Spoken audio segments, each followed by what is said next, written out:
আসামি শেখ হাসিনা তিনি ভারতে আছেন বলে আমরা জানি। যেহেতু তিনি অভিযুক্ত হয়েছেন, কনভিক্টেড হয়েছেন, সো তাকে আইনত ফেরত আনাটা হচ্ছে আইনগত ব্যাপার এবং নিশ্চয়ই এই বিষয়ে প্রয়োজনীয় পদক্ষেপ আমরা নেব।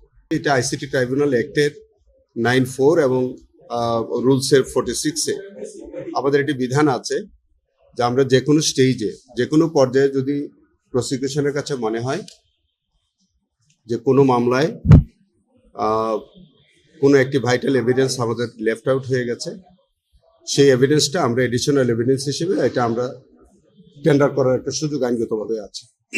আপনারা জানেন যে আমি গত 23 তারিখে এই ট্রাইব্যুনালে জয়েন করার পর আমি প্রত্যেকটি মামলা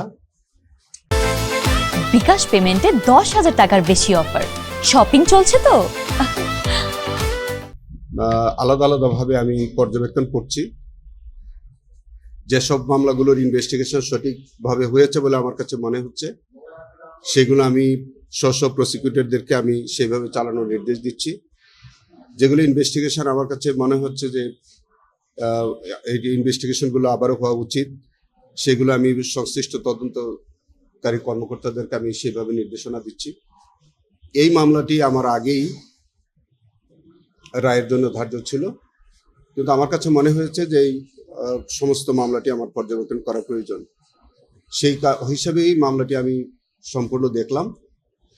আমার নলেজে যেটা আসলো যে একটা ভিডিও রেকর্ডিং আছে যে আসামি চঞ্চল সরকার, না চঞ্চল চন্দ্র সরকার, তার একটা এক্সট্রা জুডিশিয়াল কনফেশন আছে এবং তিনি সরাসরি স্বীকার করছেন যে কিভাবে তিনি গুলি করেছেন, কিভাবে কি করেছেন, কার নির্দেশে করেছেন, সমস্ত কিছু তিনি বলছেন। সেই ভিডিও রেকর্ডটা ইনঅ্যাডভার্টেন্টলি আমরা এটা এভিডেন্সে আনতে পারিনি। আমার কাছে মনে হচ্ছে যে এরকম একটি শক্ত সাবুত এভিডেন্স যেটা আমরা না দেওয়ার কারণে আমার কাছে মনে হচ্ছে যে এটা আমাদের দেওয়া প্রয়োজন। সেই কারণে আজকে আমরা আদালতের কাছে, ট্রাইব্যুনালের কাছে আমরা আবেদন জানিয়েছি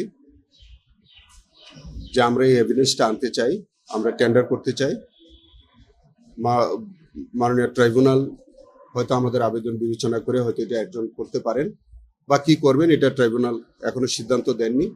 আমাদের ডিফেন্স হ্যাঁ আমরা 4 সপ্তাহ সময়ের কথা বলেছি। ডিফেন্সের আইনজীবী সময় চেয়েছেন, তারা আসলে তারা কি বলতে চান। আমাদের বক্তব্যটা হচ্ছে যে আমরা একটা অ্যাডজর্নমেন্ট চেয়েছি। ইন দ্য মিন টাইম আমাদের হাতে যে এভিডেন্সটা আছে এইটা আমরা এই মামলায় এটা আমরা টেন্ডার করতে চাই। এইটা আমরা এটা কবে পেয়েছি ঠিক আমি জানি না, তবে এটা আমার নলেজে আসছে খুব রিসেন্টলি। তো সেই বিষয়গুলো আমি যখন আমরা টেন্ডার করব এভিডেন্সে, তখন আপনাদের কাছে ডিটেলসটা আমরা জানাবো। এই মামলা শুরু থেকে একটা সাক্ষ্য গ্রহণ প্রয়োজন হবে না।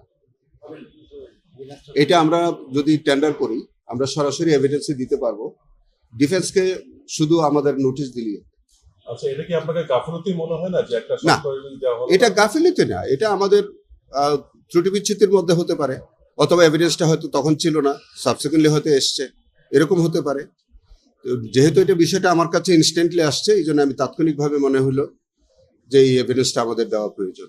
আপনারা তো নতুন করে সংযুক্ত করছেন, আগে যেসব সাক্ষী হয়ে গেছে সেগুলোর মধ্যে কোনো অসঙ্গতি আছে কিনা সেগুলো কি দেখার সুযোগ আছে? সেগুলো আমি দেখেছি, সেগুলো যথাযথভাবে দেওয়া হয়েছে। আমার কাছে মনে হচ্ছে যে এইটা আমাদেরকে ওই আগের যে সাক্ষ্যগুলোকে আরো স্ট্রেংথেন করবে। এইটা আমি স্পেসিফিক বলতে পারছি না, বলা ঠিক হবে না আমাদের। আমরা কোন মামলায় কি ইনস্ট্রাকশন দিচ্ছি, কি পরামর্শ দিচ্ছি, এটা আসলে পাবলিকলি বলার কোনো সুযোগ নাই। হ্যাঁ, প্রতিবেদন দাখিল হয়েছে, এরকম কিছু আছে, সেগুলো আমরা হয়তো আমার 2-1টা আছে, সেগুলো আমি হয়তো ফার্দার ইনভেস্টিগেশনে পাঠিয়ে দিতে পারবো। এই মামলায় একটা অভিযোগ আছে, শুরু থেকে একটা অভিযোগ আছে, আমার কাছেও একটা এভিডেন্স আছে। এখানে কল রেকর্ডে তৎকালীন মতিঝিল জোনের ডিসি হায়াতুল ইসলাম খান তার নিম্ন যে কর্মকর্তা আছে তাকে ফোনে বলছেন ওই চাইনিজ রাইফেল দিয়ে গুলি করতে।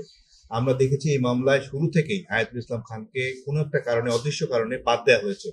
তাকে এখানে আসামি করা হবে কিনা এটা আমি এখনো জানি না, ওই বিষয়টা আমার হাতে আসেনি। সেটা আমরা, এটা তো আরেকটা অংশ ইনভেস্টিগেশনে বাকি আছে, সেটা আমরা তখন আমি দেখলে আমি জানাতে পারবো আপনাদেরকে। এই বিষয়টা আমি এখনো ক্লিয়ার না, এখনো জানি না। Thank you. সবচেয়ে গুরুত্বপূর্ণ আসামি ছিলেন শেখ হাসিনা। তো নতুন সরকার আসলো, আপনি নতুন দায়িত্ব নিলেন, তাকে ফেরানোর ব্যাপারে আপনার দিক থেকে কোনো পরামর্শ সরকারকে দেওয়া বা কোনো উদ্যোগ নেওয়া হচ্ছে কিনা? আমরা উদ্যোগ নেব তাকে আনার জন্য আমরা যথাযথ উদ্যোগ নেব। আসামি শেখ হাসিনা তিনি ভারতে আছেন বলে আমরা জানি, যেহেতু তিনি অভিযুক্ত হয়েছেন, কনভিক্টেড হয়েছেন, সো তাকে আইনত ফেরত আনাটা হচ্ছে আইনগত ব্যাপার এবং নিশ্চয়ই এই বিষয়ে প্রয়োজনীয় পদক্ষেপ আমরা নেব। Thank you.